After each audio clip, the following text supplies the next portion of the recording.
என்னாடுடைய சிவனே போற்றி, எந்நாட்டவர்க்கும் ஏகம்பத்துரையந்தாய் போற்றி, காவாய் கனசத்திரளே போற்றி, அருள் தரும் தேவகிரியம்மை உடனவர் அருள் நஞ்சுண்டேஸ்வரப் பெருமான் மலரடிகள். திருச்சிற்றம்பலம். நீகண்ட தேவநாயனார் திருவடிகள் போற்றி போற்றி. திருச்சிற்றம்பலம். இப்போ நாம் எடுத்துக்காட்டு வெண்பா 8வது நூற்பாவில் முதல் எடுத்துக்காட்டு வெண்பா பார்க்குறோம். அதில் சரியா ஆதிகளால் ஞானம் நிகழும், சரியினால் ஞானம் நிகழும் அப்படிங்கிறத தலைப்பாக கொடுத்துருக்காங்க. தவம் செய்தார் என்றும் தவலோகம் சார்ந்து பவம் செய்து பற்று அறுப்பார் ஆக தவம் செய்த நற்சார்பில் வந்து உதித்து ஞானத்தை நன்னுதலை கற்றார் சூழ் சொல்லுமாம் கண்டு அப்படிங்கிறார். அப்போ சரியை கிரியை யோக ஆகிய தவங்களை செய்தவர், எது சரியை கிரியை யோக தவங்களை செய்தவர்கள் தவ உலகத்திற்கு சென்று அந்த சரியை கிரியை யோக பலன்களை தவ உலக பதவிகளை அடைந்து இன்பங்களை நுகர்ந்து அந்த சிவானந்தங்க சிவ இன்பங்களை நுகர்ந்து சரியை கிரியை யோக. இப்போ சரியை பெற்றால் என்ன சொன்னோம்? சாலோகம் சாமீபம் சாரூபம் வரைக்கும் போய் அங்கே நுகர வேண்டிய இன்ப துன்பங்களை எல்லாம் நுகர்ந்து தவ உலகை அடைந்தவர்க்கு உலகப்பற்று அறுதல் இல்லை. இப்போ இந்த தவலோகத்தை அடைஞ்சிட்டாங்கவளா மட்டும் உலகப்பற்று அருந்துருமானா? இல்லை.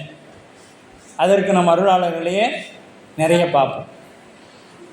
இப்போ நாவுக்கரசர் பெருந்தகை முன்னமே முனியாகி தவம் செய்து முனியாகி முயன்றனர். எதுக்கு? முக்தி நிலை. அப்போ தான் ஏதோ ரொம்ப காலமாக ஒருத்தன் மலைக்கடியை படுத்துக்கிட்டு கத்தராணின்னு சொல்லி இவர் போய் சாமிக்கு சாமகானம்னா ரொம்ப பிடிக்கும்ட்டு இவ்வளோத்தான் பேசினார், அதுக்கு மேலேயும் பேசலை. சாமகானம் சாமிக்கு பிடிக்கும் அப்படின்னாரு. ஓ அப்படியா? தலையை பிச்சு நரம்பு எடுத்து கையை காலை வச்சு அவர் என்ன பண்ணிட்டார்?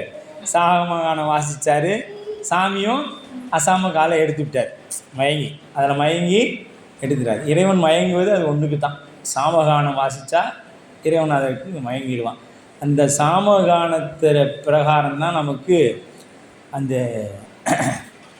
இருநிலனாய் தீயாகி அமைக்கப்பட்டிருக்கும். அது பண்ணோட பாடனா அப்படி தான் பாடணும்னு சொல்லுவாங்க. அந்த மாதிரி அந்த கானம் ரொம்பமாக அந்த சாமகானம் இறைவனுக்கு பிரியமானது. அதை ராவணன் வீணை வாசிக்கிறதுல உலகத்தின் நம்பர் 1 அவர் தான். வாணிக்கு மேலே அவர், கலைவாணிக்கு மேலே அவர் வீணை வாசிப்பதில் வல்லவர். அந்த அளவுக்கு இருக்கிறவர் வாசித்தா அப்புறம் மயங்காமையாக இருப்பார். மயங்கிட்டார். நீ பாட்டுக்கு சும்மா போக வேண்டியதானே, அவனே நான் ஏதோ ஒரு சிக்கனான்னு வச்சு அழுத்தியிருந்தேன், நீ சும்மா இல்லாமல் போகிற போக்கில் சொல்லிட்டு போயிட்டீங்கன்னு அவர் என்ன பண்ணிட்டார்? பிறவி கொடுத்துட்டார். அப்புறம் தீதிலா திருத்தொண்டர் தொகை தர தென் திசை வாழ்ந்திட சாமீப சாமீபத்தில் இருந்தார். யார்? நம்பியார். அவர் என்ன பண்ணார்? மாதர் மீது மனம் போக்கினார். எதுக்கு? நமக்கு திருத்தொண்டர் தொகை தருவதற்காக. அதை செய்தது யாருங்க? சிவபெருமான் தான். சுந்தரமூர்த்தி பெருமானே போய் ஆகா அணிந்ததை கமல்னின்னு பார்க்கல. இத்தனை நாளாக அவங்க வந்துக்கிட்டு தானே இருந்தாங்க. அதே பூந்தோட்டத்துக்கு தானே வந்திருப்பாங்க. அன்றைக்கி நீ அவர் பார்க்கணும். சுவாமி என்ன பண்ணார்? பிறவிக்கு அனுப்பணும், காரணம் தேவை, நீ அந்த அம்மாவை பாரு அப்படின்னாரு. பார்த்துட்டார். ஆமாம். அதனால் சாமி என்ன பண்ணிட்டாரு? நீ சரி போய் தொண்டை தொகை கொடுத்துட்டு பிறகு எம்மை வந்து அடைவாக அப்படின்ட்டார். அது மாதிரி ஆமாம். காளி பிள்ளை என்னவாக இருந்தாருன்னு தெரியாது நமக்கு. ஆனால் அருணையார் அவரையும் சொல்கிறார், முன்னாடியே அங்கே இருந்தார் கைலாயம். அப்போ கைலாயத்தில் இருக்கிறவங்க இங்கே வர வேண்டிய அவசியம் என்ன?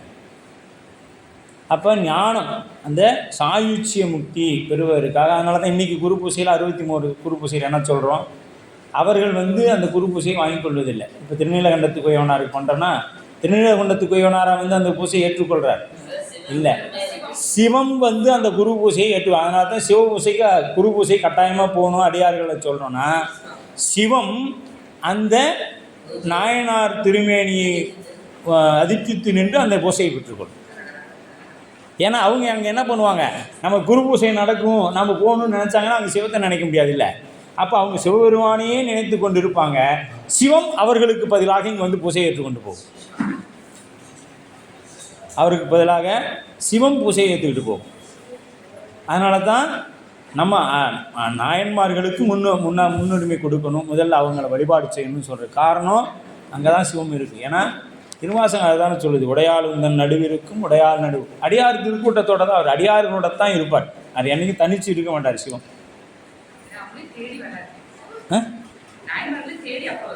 ஆமாம், எப்பயுமே அவங்க தேடி தானே வர்றாரு. இவங்களாம் தேடி சென்றுலாம் அடையலை, அவராக தேடி வந்து பிடிச்சார். அப்படி அந்த தவளோக ஆமாங்கம்மா, ஆமாம், அது முனைப்பு இல்லாமல் செய்தாங்க. நாம் ஆமாம், நித்திய நியமம், டயத்துக்கு அந்த நேரம் தவறாமை தான் முக்கியம், காலம் தவறாமை, சரியான நேரத்தில் சரியான செய்தாங்க. அது மட்டும் அல்லாது என்ன பண்ணாங்க, அவங்க தன்முனைப்பு இல்லாமல் கொண்டு செய்தாங்க. நம்ம செய்கிறோங்கிறதே இல்லை, நமக்கு இல்லைனாலும் இறைவனுக்கு செய்யணும். நாம் சாமிக்கு தானே அதில் கொஞ்சம் எடுத்து போட்டு அப்புறம் பேசிக்கலாம், இப்போ என்ன அவசரம். அப்படி தான் நம்மளுடைய நிலை இல்லையா, அந்த மாதிரி. அப்போ தவ உலகை அடைவதற்கு உலகப்பற்று அறுதல் இல்லை.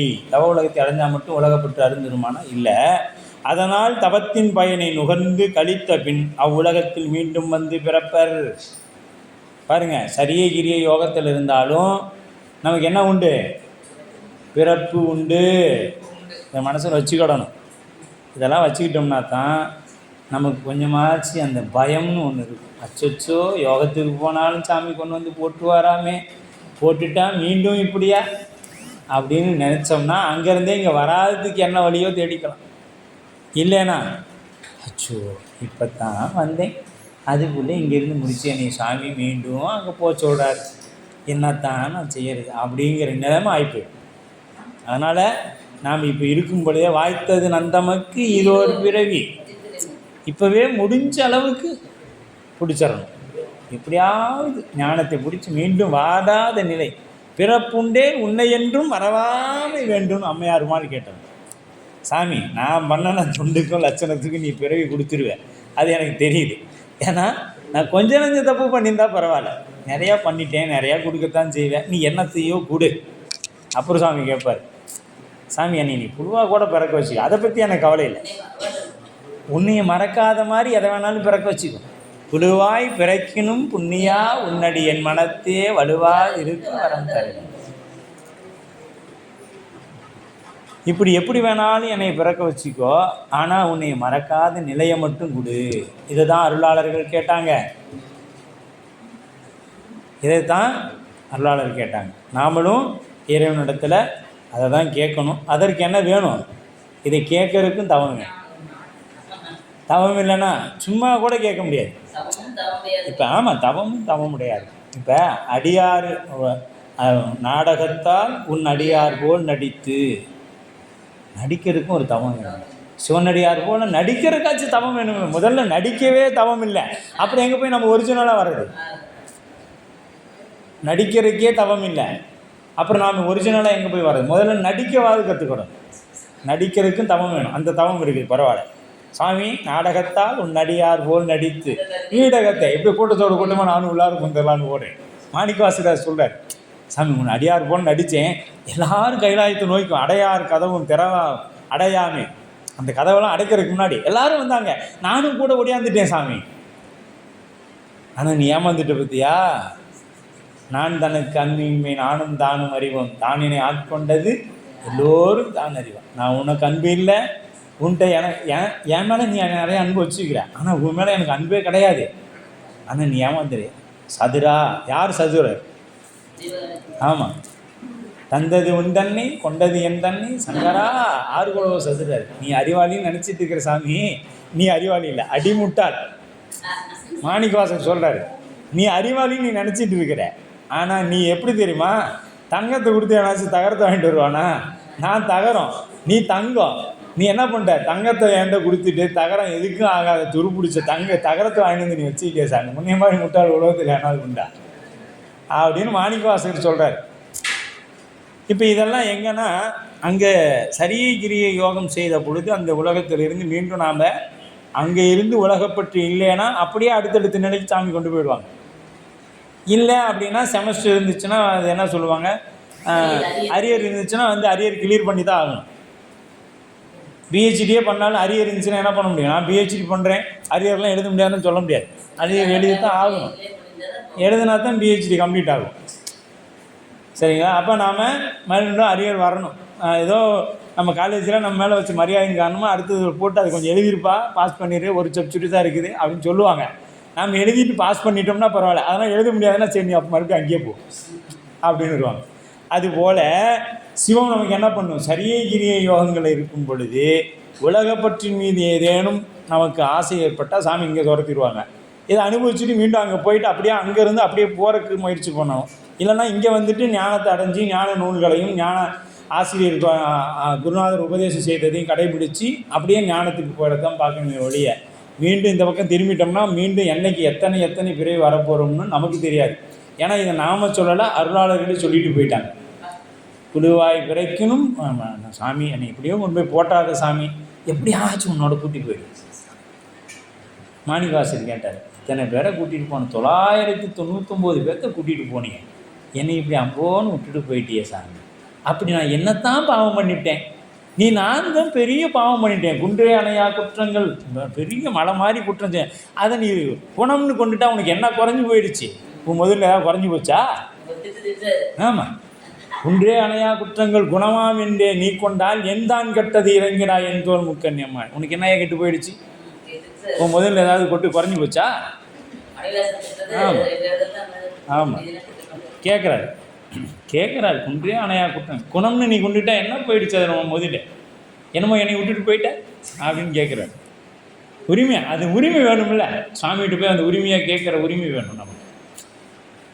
நம்ம உரிமை இல்லாத இடத்துல போய் உரிமை கேட்க முடியுமா? முடியாது. அப்போ கேட்கும். அப்போ உலக இன்பத்தை உள்ள பற்றி அறுத்து கொள்வதற்கு ஏற்ற நல்ல பிறப்பும், இப்போ உலக இன்பத்தை அறுத்து கொள்வதற்கு நல்ல பிறப்பு சாமி தருவாங்க. எது? சிவபூசை பண்ணுறவங்க வீட்லேயே கொண்டு போய் போட்டு நமக்கும் சிவலிங்கத்தை போன உடனே திருநீரை வச்சு விட்டு சிவபூசை பண்ணுன்னு சொல்கிற மாதிரி சொல்லி குருநாதர்கிட்ட தீக்கி எடுக்க வச்சு அப்படி சரியை கிரியை யோகத்தை செய்வதற்கு ஏற்ற நல்ல சூழலும் அமைத்து அதுக்கு தந்தார் போல் குடும்பம் சுற்றம் எல்லாருமே வாழையடி வாழையாக சைவத்தில் வரவங்க இடத்துல கொண்டு போய் போடுவார் சாமி. ஆமாம், இப்போ நம்ம சிவபூசை பண்ணால் பிரச்சனை வருதுன்னா நாம் இன்னும் ஒழுங்காக தவம் பண்ணலேன்னு அர்த்தம். தவம் பண்ணலை, பண்ணியிருந்தால் என்ன பண்ணியிருப்பார் சாமி? கொண்டு போய் சிதம்பரத்தில் தில்லைவாழந்தனரில் பிறக்க வச்சு தினைக்கும் என்ன பண்ணிடுவார்? புத்த பெருமான வழிபாடு பண்ணி ஸ்படிகலிங்கத்தை தொட்டு பூசை பண்ணுற அந்த தலைமை அர்ச்சகர் வீட்டில் நம்மளை பிறக்க வச்சுருப்பார். ஆனால் அந்த லிங்கத்தை பார்க்கறதுக்கும் இருக்கிறதுக்கும் அது எப்படி இருக்குது பார்த்தீங்களா? அது மாலையில் அந்த தினைக்கும் அன்னாபிஷேகம் நடக்கும் இரவு, அதெல்லாம் பார்க்கறதுக்கு செய்யறதுக்குலாம் ஒரு கொடுப்பனை. அவங்க எவ்வளோ தவம் பண்ணியிருக்கணும் நினச்சி பாருங்கள். அங்கே அந்த இன்னொன்று அந்த சின்னதாக ஒரு நடராச பெருமானை வச்சு பூசுவாங்க, ரத்தன சபாபம். அதை போய் பார்த்து பாருங்க, அந்த விளக்கு ஒளி பின்னாடி போய் காமிப்பாங்க, அப்போ தான் சாமியை நமக்கு தெரிவார். அது வரைக்கும் நமக்கு தெரியும், அந்த ஒளியில தான் சாமி தெரிவார். பின்னாடி தீபத்தில் தான் சாமி நமக்கு தெரிவார். அவ்வளோ அழகாக இருக்கும், அது அற்புதமாக இருக்கும். அந்த மாதிரி போட்டு பழக நாம் பண்ணதுக்கு சாமி உனக்கு இதுவே ரொம்ப அதிகமாக ஏகப்பட்ட கருணையை வச்சு உன்னை கொண்டு வந்து போட்டிருக்கிறேன். சரிங்களா? ஏகப்பட்ட கருணையை வச்சு உன்னை கொண்டு வந்து இங்கே போட்டிருக்கிறேன். இல்லைன்னா நாமளும் என்ன பண்ணியிருப்போம்? ஒரு திருநெல்வேலி பக்கம், விக்ரமசிங்கபுரம், இந்த மாதிரி ஊர்லலாம் பிறந்து, ஏன்னா மாதவ சிவஞான முனிவர் திருவதாரம் பண்ண பூமி அங்கே பிறக்க வச்சுருப்பார். இல்லைன்னா திருவெண்ணையூரில் உள்ள மெய்கண்டார்கிட்ட பிறக்க வச்சுருப்பாங்க. எங்கேயா ஒன்று பிறக்க வச்சுரு. ஆனால் நம்மளை எங்கே பண்ணிட்டாரு?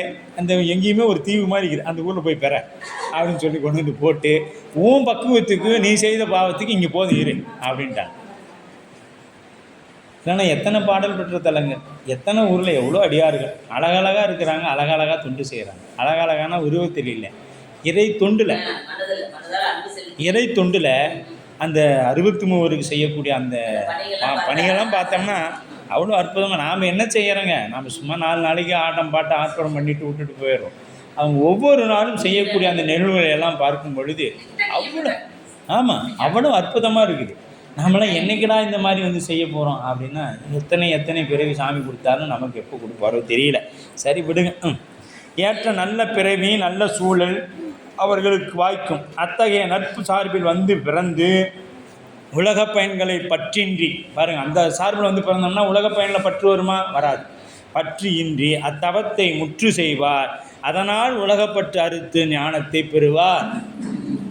அவங்களுக்கு ஞானத்தை கொடுத்துடுவார். அப்போ தவம் செய்தார் அப்படின்னா சரியை கிரியை யோகம் ஆகிய தவங்களை செய்தவர் என்றும் தவலோகம் சார்ந்து எக்காலத்திலும் தவறாது அவற்றின் பயனாகிய தவ உலகத்தை சென்று அவ்வுலக பதவிகளை அடைந்து அங்குள்ள இன்பங்களை நுகர்ந்து பற்று அப்படின்னா உலக இன்பங்களை உலகாகிய பற்றினை பாவம் செய்து அறுப்பவராக ஒரு நல்ல பிறப்பை எடுத்து பாவம் செய்து அறுப்பவராக நல்ல பிறப்பை எடுத்து அறுத்து கொள்ளும் பொருட்டாக தவம் செய்த நற்சார்பில் வழி வழியாக சரியை முதலிய செய்து வரும் நல்ல குடியில் நல்ல குடும்பத்தில் பிறந்து அவங்க எப்படி வழி வழியாக சிவபூஜை செய்கிறவங்க குடும்பத்தில் சுவாமி பிறக்க வச்சா அவங்க எப்படிப்பட்டவங்க? புண்ணியம் பண்ண ஆணும். அது ஞானத்துக்கு போகிறதுக்கு தயாராக இருக்குங்கிறத ஆணும் தெரிஞ்சுக்கணும். அவங்கள தான் வழி வழியாக சிவபூஜை செய்கிற குடும்பத்தில் பிறக்க வைப்பாங்க. நாமெல்லாம் வழி வழியாக செஞ்சோம்னா இல்லை, இன்றைக்கி ஏதோ சாமி நம்மளே கொண்டு வந்து போட்டிருக்கிறாங்க, கொடுத்துருக்கிறாரு, செய்யணும். அதுதான் ஆமாம், வேடத்துக்கு நம்மளை செய்ய வைக்கிறாரு, செய்கிறோம். அது நமக்கு அதில் ப்ளஸ் இருக்குதா மைனஸ் இருக்குதா எதுவும் தெரியாது. அவரை நம்ம வந்து இதை செய்ய வைக்கிறாரு, செய்து கொண்டு இருக்கிறோம். அன்பு இருக்குதோ இல்லையோ நடிக்கிறோம், அவ்வளோதான். தவம் செய்த நற்சார்பில் அப்போ அந்த வழி வழியாக வந்தவங்க குடும்பத்தில் நாம் பிறக்கலை. இப்போ நமக்கே தெரியுது நாமெல்லாம் தவக்குறைவு தான் அப்படிங்கிறது நம்மளால் உணர்ந்துக்க முடியுது. இதெல்லாம் நினைக்கும் பொழுது தான் நெஞ்சம் ஒரு வகையாக பதைக்குது. நாமெல்லாம் அந்த அளவுக்கு புண்ணியம் பண்ணலை. பண்ணியிருந்தோம்னா என்ன பண்ணியிருப்பாங்க சுவாமி? அந்த மாதிரி வழி வழியாக சிவபூசை செய்கிற குடும்பத்தில் நம்மளையும் பிறக்க வச்சு அப்படியே அந்த பூசையை செய்ய வச்சுருப்பார்.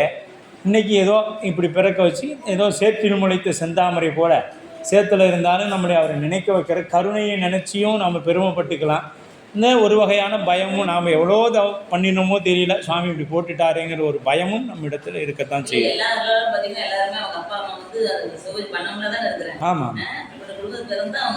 ஆமாம், எல்லாருமே அப்படி அப்படி சொல்ல முடியாது. நிறையா ஆனால் அவங்க அந்த காலத்தில் எல்லாருமே சிவ வழிபாட்டில் தான் இருந்திருக்கிறாங்க. எல்லாருமே உலகமே சிவ வழிபாடு தானே. அப்போ இன்றைக்கி எங்கெங்கேயோ பூமிக்கு அடியில் தோன்றாங்க, சிவலிங்கம் வருது. கேட்டாக்கா அது முதல்ல இங்கே வந்து சைவம் தான் இருந்துச்சுன்னு சொல்கிற அளவில் இன்றைக்கி உலகமே போயிட்டு இருக்குது. இன்றைக்கி மாற்று சமயங்கள் நிறைய இருந்தாலும் உலகத்தில் எங்கே மண்ணுக்கடியில் நிலத்து பூமிக்கடியில் ஒரு 10 அடி 20 அடி தோண்டிட்டால் அங்கே ஒரு சிவலிங்கம் கிடைக்கிது. அது உலகத்தில் எங்கே தோண்டினாலும் சரி. அப்போ எவ்வளவு லிங்கம் வச்சுருந்துருப்பாங்க, எவ்வளோ பேர் பூசை பண்ணியிருப்பாங்க, ஒன்றும் விளங்கலை. அது சோழ நாட்டில் எங்கே தோண்டினாலும் வயல்வெளிக்கு 4 சிவலிங்கம் கிடக்குது. வயலில் 4 சிவலிங்கம் இருக்குது. எங்கே தோணாலும் சிவலிங்கம் கிடைக்கிது. அங்கே சோழ நாட்டுக்குள்ளே போயிட்டோம்னா, இங்கேருந்து ஆஸ்திரேலியா போனால் அங்கே கடல் கலந்து போனாலும் அங்கே சிவலிங்கம் கிடைக்கிது. எங்கே அமெரிக்காவில் நோண்டனா ஸ்படிகலிங்கமே 6 அடிக்கு கிடைக்கிது. இது மாதிரிலாம் ஸ்படிக்குது இல்லையா? இதெல்லாம் எங்கே இருக்குது, எப்படி இதெல்லாம் யார் பூசை பண்ணா, என்ன பண்ணா, ஒன்றும் விளங்கல். எத்தனை ஆயிரம் ஆண்டுகளுக்கு முன்பு இதெல்லாம் நடந்துச்சு, ஒன்றும் விளங்கல்.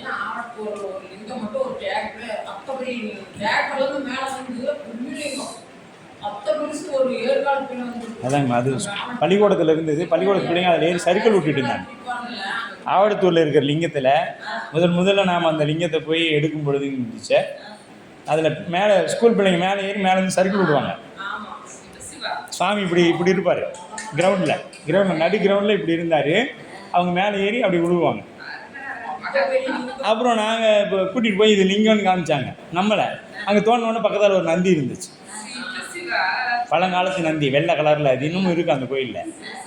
அவ்வளோ பழமையான ஒரு ஆலயம். லிங்கம் திருமணி பார்த்திங்கன்னா இன்றைக்கும் ஒரு 8 அடி இருக்கும், கீழேருந்து 8 அடி இருக்கும் அந்த லிங்கம். நம்ம ஜலந்தாபுரம் பக்கத்தில் உள்ளார போகணும். ஆமாம், ஜலந்தாபுரம் பக்கத்தில் சௌரியூர் பக்கத்துலேயே அந்த ஸ்கூல். சௌரியூர் பள்ளிக்கூடத்துக்கு பின்னாடியே. இப்போ பள்ளிக்கூடத்துலேருந்து கொஞ்சம் நிலம் ஒதுக்கி கொடுத்துட்டாங்க. அவங்க ஒரு காட்டில் வச்சுருக்காங்க. தியாகராசன் ஏதாவது வந்து குடமுழுக்கு பண்ணி வச்சாங்க. அது மாதிரி நிறையா இருக்குங்க நம்ம ஊரில். அதே மாதிரி நம்ம திருச்செங்கோடு பக்கத்தில் இருக்கிற அந்த அது என்ன ஊருங்கம்மா? அந்த பள்ளிப்பாளையம் போகிற வழியில் இருக்குங்க. இல்லை, அந்த அந்த ஊர் பேர் தெரியல. அது கீழே திருச்செங்கோட்டுக்கும் அந்த கோயிலுக்கும் சம்மந்தம் உண்டு. கீழே ஒரு 40 அடிக்கு மேலே தோண்டியும் அங்கே அந்த லிங்கமே தான் போயிட்டே இருக்கும். அதனால் இல்லைங்கம்மா, அது பேர் தெரியல. நான் நினைவு வரும்பொழுது உங்களுக்கு சொல்கிறேன். இருக்குது, இல்லை பழமையான கோயில் அப்படியே தான் இருக்குது. ஆமாம், அப்படியே தான் இருக்குது. பிரம்மபுரீஸ்வரர் சாமி பேர் கொக்கராயன்பேட்டை. அந்த ஊர் பேரை சொன்னாவே யமன் வந்து நீ போ சிவலோகத்துக்கு அனுப்பிடுவார். சிவன் குடி கொக்கராயன்பேட்டைன்னு சொன்னீங்கன்னா, நீ எங்கேருந்து வருது இதுன்னு கேட்டால் கொக்கராயன்பேட்டைன்னா நீ அப்போ சிவலோகத்துக்கு அனுப்பிடும்பார் யமன். அப்படிப்பட்ட புகழ் வாய்ந்த ஊர் அந்த ஊர். அந்த சுவாமி போய் பாருங்கள், பிரம்மாண்டமாக இருப்பார். கொக்கராயன் அர்த்தநாரீஸ்வரர் அங்கே போவார். விழா காலங்களில் அங்கே ஒரு நாள் போகிறார். ஒரு நாள் போவார், அங்கே கொக்கராயன்பேட்டைக்கு போவார் பூசைக்கு. அப்படியாப்பட்ட தலம் அந்த தலம். தவம் செய்தனர். அப்போ வந்து உதித்து வந்து அந்த குடும்பத்தில் பிறந்து ஞானத்தை நன்னுதலை முன்பிறவியிலே செய்த சரியை முதலியான பழக்கத்தார் இப்பிறவியிலும் அவற்றை முற்று செய்து அதனால் உலகப்பற்றை அறுத்து ஞானத்தை பெறுவார். அஞ்ஞனும் அவர் ஞானம் பெறும் முறையை கற்றார். மெய்ஞானங்களை கற்றவது சூழ் ஆராய்ச்சி கண்டு செல்லும். அப்படின்னா உணர்வு தெளிவிக்கும் அப்படின்னு சொல்லப்படுது. இப்போ நமக்கு ஞானம் வருதுன்னா எடுத்த உடனே வந்துடாது. முற்பிறவியில் சரியாக கிரியா யோகம் செய்திருந்தால் அதன் பலனாக நமக்கு இந்த பிறவியில் ஞானம் கிட்டும். இது பதமுக்தி அப்படின்னு பேர். இதுக்கு சரியை கிரிய யோகம் ஆகிய தவங்களை செய்தோர் இடைநிலை பயனாக அடைவது பதமுக்தி ஆகும். பதம் என்ற சொல் பதவி என பொருள்படும். பதவி என்று பொருள்படும். அப்போ பதமுக்திக்குரிய தவ உலகங்கள் உள்ளன. 3 உலகம் உள்ளது. தசமார்க்கம், சத்புத்திர மார்க்கம், சமமார்க்கம் என்று சொல்லப்படக்கூடிய சாலோகம், சாமீபம், சாரூபம். சமமார்க்கம்னா சிவபெருமான் மாதிரியே இருக்கும். ஆமாம் ஆமாம், சுந்தரர் எப்படி வந்தார்? சிவபெருமானாகவே பார்க்குறதுக்கு அதே மாதிரியே இருந்தார். புளித்தோல் போட்டுட்டாரு, இப்படி இருந்தார். அப்போ தான் பார்த்தாங்க, கண்ணாடியில் போய் பார்த்து, என்ன இப்படி இருக்கிற, கிரீடெல்லாம் வச்சுக்கோ, அப்படி வச்சு மாலையெல்லாம் போயிட்டு நின்று, ஆஹா அழகாக இருக்குது சுந்தரா வா அப்படின்னு ஒன்று அப்படி அந்த கண்ணாடியிலேருந்து பின்பம் வெளியே வந்தது. அதுதான் சுந்தரமூர்த்தி பெருமாள் வரலாற்றை. நாம் இதெல்லாம் வந்து திருத்தொண்டர் புராணம் படித்தோம்னா தான் நமக்கு விளங்கும். உண்மை பயன் ஞானம். பதமுக்தியை அடைந்தோர் மீண்டும் நில உலகில் பிறந்து ஞானம் பெறுவதற்கு வாய்ப்பென நல்ல சூழலை பெற்று தவத்தை முற்று செய்வார். குருவின் அருளால் ஞானத்தை அடைந்து வீட்டின்பம் எய்துவார். பாருங்கள், இங்கே குருவின் அருளால் தான் அது கிடைக்கும். தவ உலகில் உள்ள பொழுது ஒருவருக்கு உலகப்பற்று அருமானால் அவர் நிலவுலகில் வந்து பிறக்க வேண்டியது இல்லை. இப்போ சரியில் இருக்கிறாங்க, அங்கே உலகப்பற்று அறுத்துருச்சு. அங்கே இருக்கும் பொழுதே அவங்களுக்கு உலகப்பற்று அறுத்துருச்சுன்னா ஏற்கனவே இங்கே கொஞ்சம் செஞ்சு வச்சுட்டு போயிருப்பாங்கல்ல, அந்த பற்று சரியை உலகத்தில் அறுத்துருச்சுன்னா அடுத்தது கிரிய யோகத்தின் ஞானத்தில் எது வேணாலும் சாமி கொண்டு போய் போட்டுருவார். அவங்க உலகத்துக்கு இங்கே பூலோகத்துக்கு வரணுங்கிற அவசியம் இல்லை.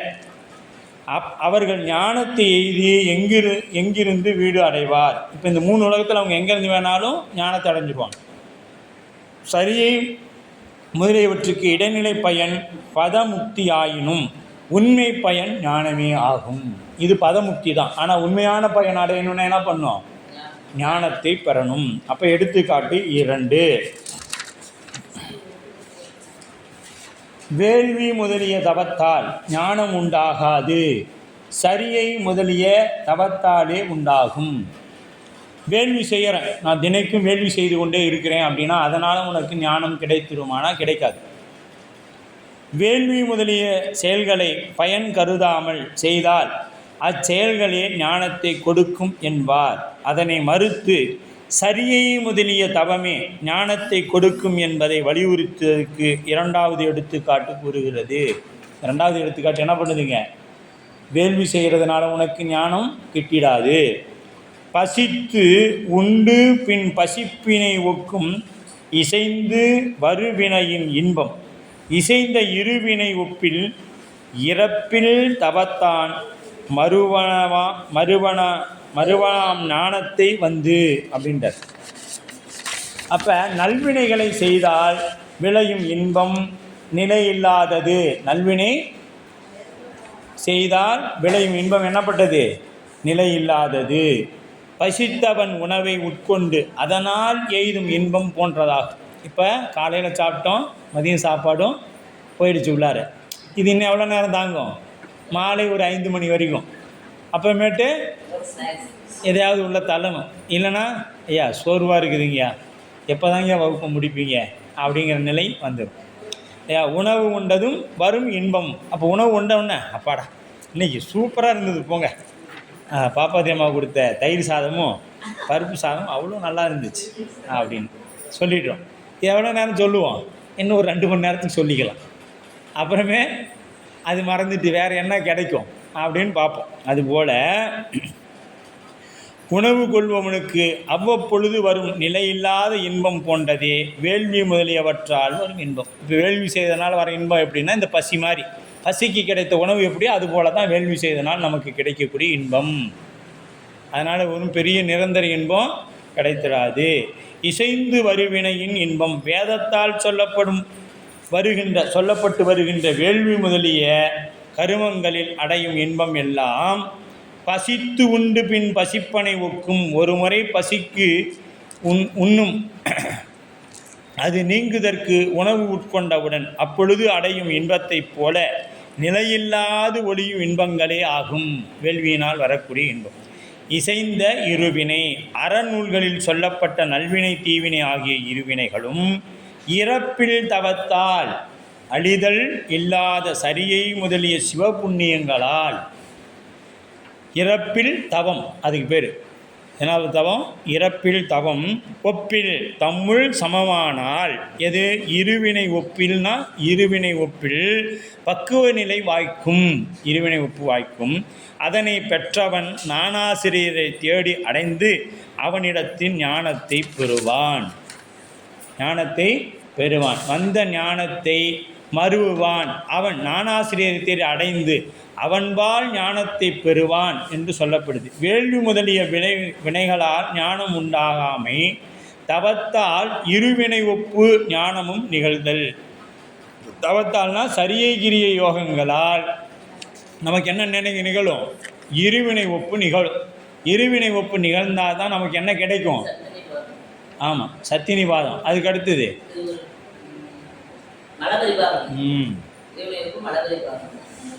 இருவினை ஒப்பு, மலபரிபாகம், அப்புறம் சத்தினிவாதம். அப்படி தான் நமக்கு நிகழும். அப்போ இருவினை ஒப்பு என்பது இன்பத்தில் இன்பப்படாமலும் துன்பத்தில் துன்பப்படாமலும் இருக்கணும். அப்போ இரண்டையும் சமமாக உணரும் மனநிலை, ரெண்டையும் என்ன பண்ணுவோம்? சமமாக கிடைக்கிற மனோநிலை உண்டாகும். அதுவே இருவினை ஒப்பாகும். அங்கனம் சமமாக பெற்றவன் ஞானத்தின் வேட்கை தோன்றி அதனை அடைவான். இந்த இருவினை ஒப்பு வந்தவொடனே என்ன பண்ணணும்னா, ஞானத்து மேலே ஒரு அளவில்லாத வேட்கை தோன்றி அதை அடையணுங்கிற நிலை வந்துடும். இறப்பில் தவம் சரியை முதலிய தவங்கள் சாலோகம் முதலிய பதமுக்திகள் ஆகிய இடைநிலை பயனை தருவதோடு அழிந்து போகாமல் அழிவற்ற ஞானமாகிய முதன்மை பயனை தந்து நிலைபேருடைய பேரின்ப வீட்டிற்கு செல்லுவனவாகும்.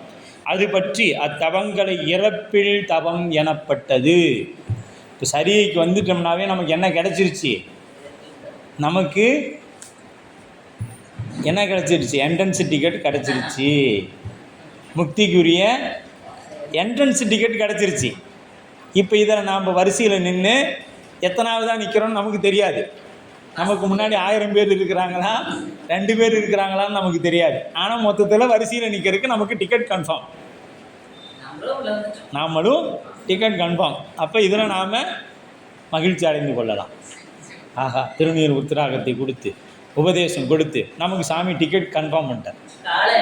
தக்கல்லாம் இல்லை, டிக்கெட் ரிசர்வேஷன் ஆகிடுச்சு. தக்கல்லாம் இல்லை, தக்கல்லாம் கொஞ்சம் கிடைச்சாலும் கிடைக்கும், இல்லைன்னா கிடைக்காம போனாலும் போயிடும். அதனால் தக்கல் இல்லை, நமக்கு டிக்கெட்டே கன்ஃபார்ம் டிக்கெட் போயிடலாம். ஆனால் எப்போங்கிறது மட்டும் தேதி குறிப்பிடாமல் டிக்கெட் கன்ஃபார்ம் பண்ணி வச்சுருக்கு. அது எந்த பிறவின்னு தெரியாது. ஆமாம், டைமு அதெல்லாம் இல்லை. மொத்தத்தில் டிக்கெட் கன்ஃபார்ம் ஆகிடுச்சு. உனக்கு டிக்கெட் உண்டு, நீங்கள் போகலாம். ஆனால் எத்தனை தேதி என்ன டைமுங்கிறது பின்னர் அறிவிக்கப்படும். அவ்வளோதான். இல்லைண்ணா, எக்ஸ்பிரஸாக பேசஞ்சராங்கிறதே அவர் தானே முடிவு பண்ணணும். ஏன்னா அதுக்கு கேட்டார் போல் நமக்கு தவம் வேணும். அதெல்லாம் வேணும். மொத்தத்தில் டிக்கெட் கன்ஃபார்ம் ஆகிடுச்சு, அவ்வளோதான். நமக்கு டிக்கெட் கன்ஃபார்ம். அப்போ சரி. இப்போ இடைநிலை பயணத்தை தருவதோடு அழிந்து போகாமல் காக்கும், அழிவற்ற ஞானமாகிய முதன்மை பயனை தரும். அப்போ மலபரிவாகம் அப்படின்னா கெட்ட குணங்கள் ஆன்ம அறிவை விட்டு நீங்குதல். இதற்கு மலபரிவாகம்னு பேர். மலபரிவாகம்னா என்ன? அதுக்கு மலபரிவாகம்னு சொல்கிறோம் சித்தாந்தத்தில். என்னடா எப்போ பாரு இவங்க மலபரிவாகங்கிறாங்க, டீச்சர் வேறு அங்கே வகுப்பு போய்ட்டு வந்து சத்தினிவாதங்கிறாங்க, இதெல்லாம் என்ன இப்படியே இவங்க சொல்லிகிட்டே இருக்கிறாங்க அப்படின்னா மலபரிவாகனா கெட்ட குணங்கள் நம்மை விட்டு நீங்குதலுக்கு பேர் மலபரிவாகம். இந்த கெட்ட குணங்கள் என்னன்னு நீங்களே முடிவு பண்ணிக்க வேண்டியதான். சிவத்தை சாராத செய்யக்கூடிய அத்தனையுமே கெட்ட குணம்தான். சிவத்தை நினையாமல் செய்கிற அத்தனையுமே கெட்டது தான். சிவத்தை நினைந்து செய்கிற அத்தனையும் நல்லது. சண்டேச நாயனார் புராணம் நமக்கு சொல்லுது, தாளை அறிந்தார், அது நல்லது, சிவம் உனக்கு முக்கி அப்படின்றார். என்னாயா உங்களுக்கு அநியாயமாக போச்சு, சைவர்கள் இப்படிலாம் அநியாயம் பண்ணுறீங்க, அப்பா காலை வெட்டினவுக்கு புத்தி தந்துட்டீங்க. ஏங்க அவராக வெட்டலைங்க, சிவபெருமானை நினைத்து சிவத்துக்கு இடையூறு செய்கிறானேன்னு வெட்டிவிட்டார். அவரும் அது கோடாரியாக போய் தூக்கிட்டு போனார். கோலில் கையில் வச்சுருந்து கோல் வச்சினார், கோல் கோடாரியாக மாறி போச்சு. அது யாரோட குற்றம்? அவருடைய குற்றம் இல்லை. அங்கே தக்கன் வேள்வி பண்ணான், ஏன் தவம் பண்ணுறான், அவனை வீரபத்திரனை விட்டு அடிக்கிறீங்க, தலையை கிள்ளி போட்டுட்டீங்க, ஏன்னா வேள்வி செஞ்சால் அவனை அடிக்கிறீங்க. அவன் சிவத்தை மறந்து செஞ்சால் அடிச்சு விட்டாங்க. ஆமாம். அதனால் சிவத்தை நினைந்து செய்யணும். எதை செய்தாலும் அது நல்லது தான். சிவத்தை மறந்து செய்து எதை செய்தாலும் கெட்டது தான். அப்போ மலபரிவாகங்கிறது சிவத்தை நினைத்து செய்கிறது. அப்போ சத்தினிவாதம் என்னும் சொல்லுக்கு பொருள் சத்தியினது வீழ்ச்சி. அப்போ கூட்டத்தில் கல்விட்டு எறிதல் போல உலகப் பொருள்களிலிருந்து ஆன்மாவை ஓடி குருவை தொடரச் செய்தல். ஆன்மாவை என்ன பண்ணுறது? இந்த உலகப்பற்றுக்கு அஞ்சி குருநாதரைவே தொடரச் செய்கிறதுக்கு பேர் சத்தினிவாதம்.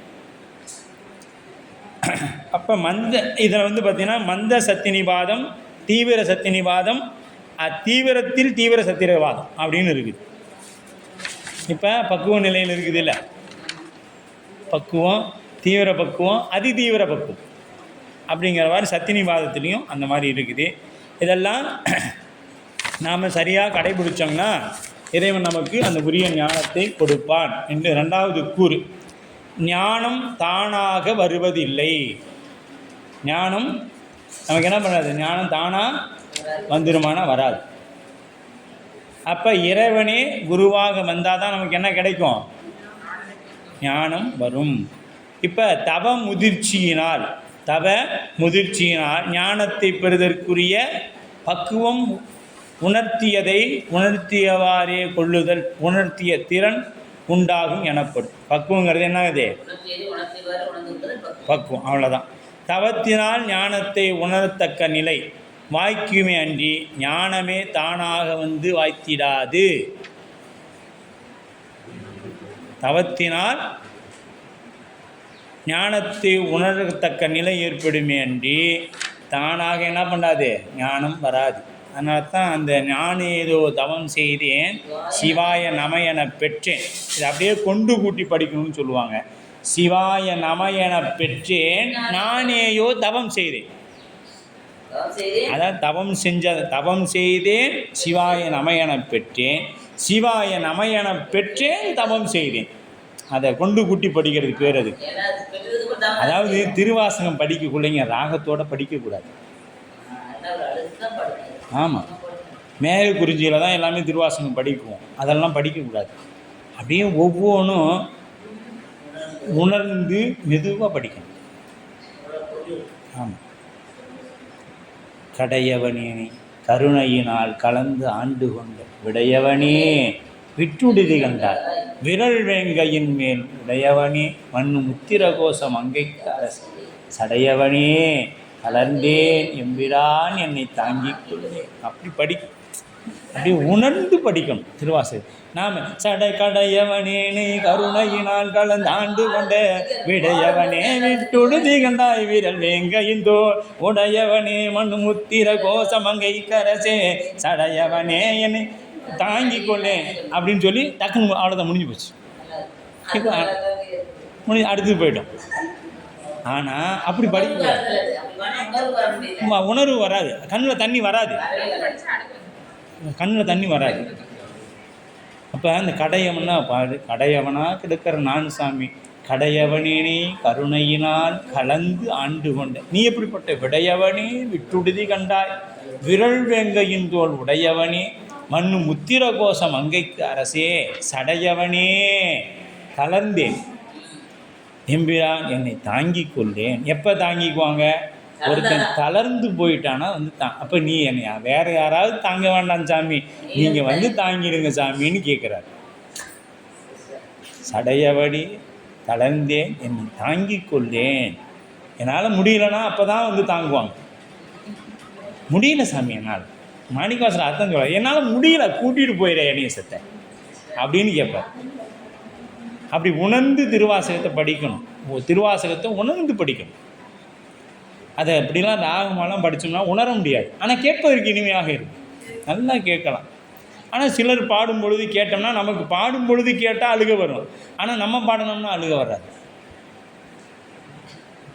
பாடும்போது கேட்டால் செங்கன் நெடுமாலும் சென்றறிந்தும் காண்பதியே பொங்கு மலர்பாதம் பூதளத்தே வந்தருளி. திருமால் பிரம்மாலாம் போய் பல யுகமாக தேடுறான். ஆனால் சாமி என்ன பண்ணுறாரு? அப்படியே நமக்கு வந்து காலை காட்டினார். எங்கே? திருப்பெருந்துறையில் வந்து காமிக்கிறார். அப்போ எவ்வளவு புண்ணியம் செய்திருந்தால், இறைவன் எவ்வளோ கருணை வைத்திருந்தால் நம் போன்றவங்களுக்கெல்லாம் இதை செய்வான். இப்போ இன்றைக்கும் குருநாதராக வராரு அப்படின்னா நம்ம மேலே எவ்வளோ இறைவன் அன்பு வச்சிருக்கணும் அப்படின்னு நினச்சி பார்க்கணும்.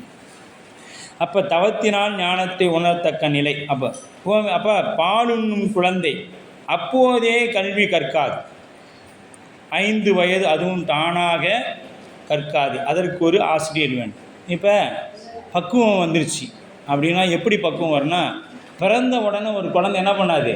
பால் குடிக்காது. அது என்ன பண்ணணும்? முதல்ல தாய் கொடுக்கணும், அப்புறம் டப்பாலை ஊற்றி கொடுக்கணும், அப்புறம் கொஞ்சம் கொஞ்சமாக சாப்பாடு ஊட்டணும். சரி, அப்போ 5 வயசு ஆகிடுச்சு. கொண்டு போய் என்ன அதுக்கு தானாக நான் 1வது போயிடுறேன் அப்படின்னு குழந்தை சொல்லுமானா சொல்லாது. அப்பா அம்மா கூட்டி போய் காதை எட்டலைன்னா கூட அந்த கையை பிடிச்சி இழுத்து அந்த காதை தொட வச்சு, இப்போலாம் அது இல்லை, சர்டிஃபிகேட் வந்துடுச்சு, இதெல்லாம் வேணுங்கிறாங்க. அப்போல்லாம் எதுவும் கிடையாது. காதை ஒரு பக்கம் அம்மா இழுத்துக்கும், அப்பா கையை பிடிச்சி இழுக்கிறத வச்சு தொட்டாச்சு. ஏன்னா 5 வயசு வந்தால் தான், அந்த 5 வயசு வந்தால் தான் காது போய் கை போய் காதை தொடுமா. அந்த ஒரு அளவு அப்போயே வச்சுருக்குறாங்க. அதனால் குழந்தைங்களை இங்கே பிடிச்சி இழுத்து ஏதோ ஒன்று கொண்டு போய், ஏன்னா வீட்டில் பண்ணுற சண்டை தாங்கள கொண்டு போய் தள்ளிடலான்னு தள்ளிட்டு எங்களெல்லாம் 4 வயசுன்னு சேர்த்து இப்போலாம் தான் நாங்களாம் 10வது பரிட்சை எழுதிருக்க முடியாது. 14 வயசில் 10வது கொண்டு போய் போட்டாங்க. இப்போ 5 வயசானால் தான் 10வது எழுத விட்றாங்க இல்லையா? அப்படிலாம் கொண்டு போய் சேர்த்து விட்டாங்க. அது மாதிரி இப்போ என்ன பண்ணுறாரு? 5 வயது வந்தோடனே முதல்ல பள்ளிக்கூடம் கொண்டு சேர்த்துறேன். இப்போ பள்ளிக்கூடத்தில் சேர்த்தனோடனே டீச்சர்கிட்ட படிக்கிற பசங்க எல்லாம் எல்லாருமே முதல் மார்க் எடுத்துடுறாங்களா? இல்லையே. எல்லாருக்கும் ஒரே பாடம் தான் நம்ம நடத்துகிறாங்க. அப்படின்னு எல்லாத்துக்கும் ஒன்றே தான் சொல்கிறாங்க. 4 குழந்தை சொல்லுது, மீதி இருக்க 18 குழந்தை சொல்ல மாட்டேங்குது, தூங்கி போச்சு. அது டீச்சர் அப்புறம் கையை பிடிச்சி அப்படின்னா அது ஒரு 4 வரும். 4 8 ஆச்சு. இன்னும் அங்கே மீதி இருக்கிறது 14 இருக்குது. என்ன பண்ணுறது? 12 இருக்கும். இது வேறு கணக்கு தப்பாக சொல்லிட்டு வரும். 12 இருக்கும்.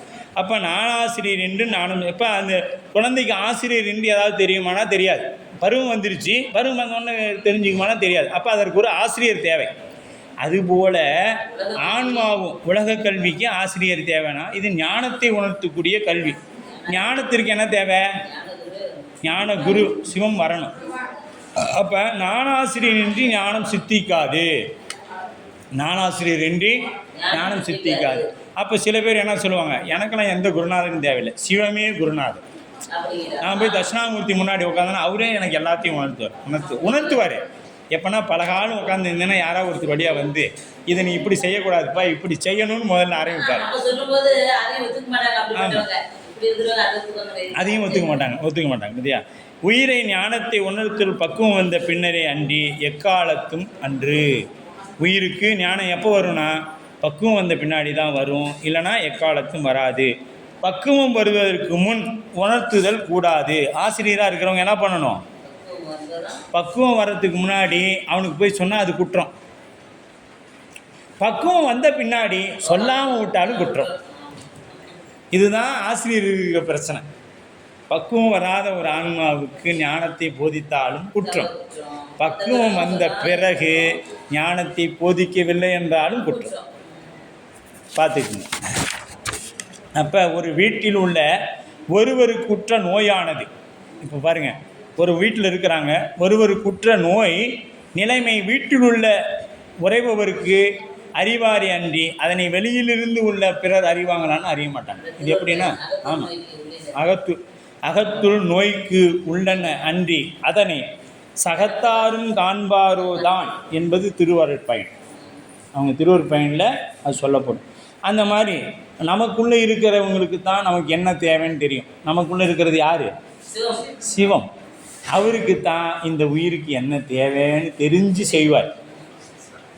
புரியுதுங்களா? இப்போ இது வெளியில் இருக்கிறவங்களுக்கு தெரியுமானா தெரியாது. உயிரின் அகத்துப்பொருளாக நிற்கும் அறியாமை நிலைமையை அதுபோல உயிருக்கு உயிராய் அதனுள் நிற்கின்ற முதல்வன் ஒருவனே அதனை அறிவான். இப்போ நம்மளை யார் அறிவா? என்னை யார் அறிவா? நான் என்பது அறியேன், என்னை நான் அறிவது என்னை அது திருவாசகர் அந்த பாடல் டக்குன்னு வரல, அது சொல்லுவார் மாணிக்கவாசகர், என்னை நான் என்பது அறியேன் அப்படிங்கிறத சொல்லுவார். அப்போ யார்? சிவம் அறிவித்தால் அன்றி நம்மால் அறிந்து கொள்ள நாம் யாருன்னு நமக்கு தெரியாது. சிவம் அறிவித்தால் தான் நமக்கு தெரியும். அறியாமை தேய்ந்த நிலையை உணர்ந்து வந்து ஞானத்தை உணர்த்துபவன் உயிருக்கு உயிராய் நிற்கும் முதல்வனாகிய சிவமே. சிவத்தை தவிர வேறு யாராலையும் நமக்கு உணர்த்திவிட முடியாது. அப்போ மேற்கோள் பாருங்கள், இறைவனே குருவாய் வருவான், இறைவனே குருவாய் வருவான். இனி இவ்வான்மாக்களுக்கு தமது முதல் தானே குருவாய் உணர்த்தும் என்றது. மேற்கோள், சரியை கிரியை யோகங்களாகிய தவத்தை செய்து முடிந்து அத்தவ முதிர்ச்சியினால் இருவினை ஒப்பு. இந்த சரியை கிரியை யோகத்தில் என்ன வரும் நமக்கு? இருவினை ஒப்பு, மலபரிபாகம், சத்தினிவாதம் என்பன நிகழும் பெற்று ஞானத்தை பெறுதலின் வேட்கை உற்ற உயிருக்கு இதுகாலும் உள்நின்று பக்குவப்படுத்தி வந்த முதல்வன், உள்ளார்ந்து பக்குவப்படுத்திட்டு வந்த முதல்வன் என்ன பண்ணுவான்? இப்பொழுது அவன் பக்குவ நிலையை அறிந்து குருவாய் எழுந்தொருளி வந்து உண்மை ஞானத்தை உணர்த்துவான். அப்போ குருவா வர்றதும் நம்மளுடைய பக்குவத்திற்கு ஏற்றார் போல அங்கே வந்து நின்று அருள் செய்வான். இது எப்படி என்றால், உண்மை வடிவில் தோன்றினால் மக்கள் பிறப்பினராகிய மாணவன் அதனை கண்டு அணுகவும் அஞ்சுவான். இப்போ சிவம் நேராக காலமாட்டில் ஏறி புலித்தோல் பாம்பு எல்லாம் போட்டுட்டு வந்த உடனே நாம் பார்த்துட்டு பரவாயில்ல, இன்றைக்கி நிலைமையில் பார்த்தீங்கன்னா நம்ம நல்லா இருக்குது சிவவேஷம், வாயா உபதேசம் பண்ணிட்டோன்னு, எதுக்கு உங்கள் கழுத்தில் இருக்கிற பாம்பு நீ போட்டுத்தல் இருக்கா சொல்லுவோமா சொல்ல மாட்டேவன்? ஆமாம், வேடன்னு சொல்லுவோம். அது உண்மை பாம்பை போட்டுட்டு வந்தாருன்னா எதுக்கு? நான் வந்து உன்ட்ட காதை கூப்பேன், அது என் கழுத்தில் போட்டுரும், போய் சேர்ந்துடுவேன் அப்படின்னு முடிவு பண்ணி கூப்பிட்டுட்டு இருக்கிறியா நீ? நான்லாம் வரமாட்டேன், உன் உபதேசமும் வேண்டாம், நீயும் வேண்டாம், கிளம்பு அப்படின்னு நம்ம சொல்லிடுவோம். அப்போ இது இன்னும் இப்படின்னு கேட்டிங்கன்னா இது பின்னாடி வரும் பாருங்கள் உங்களுக்கு. இந்த காட்டு விலங்கை, இந்த விலங்கை காட்டு விலங்கை என்ன பண்ணுவாங்க? நாம் இதெல்லாம் புராணம் படிக்கணும். எது? திருத்தொண்டர் புராணம் படிக்கணும்.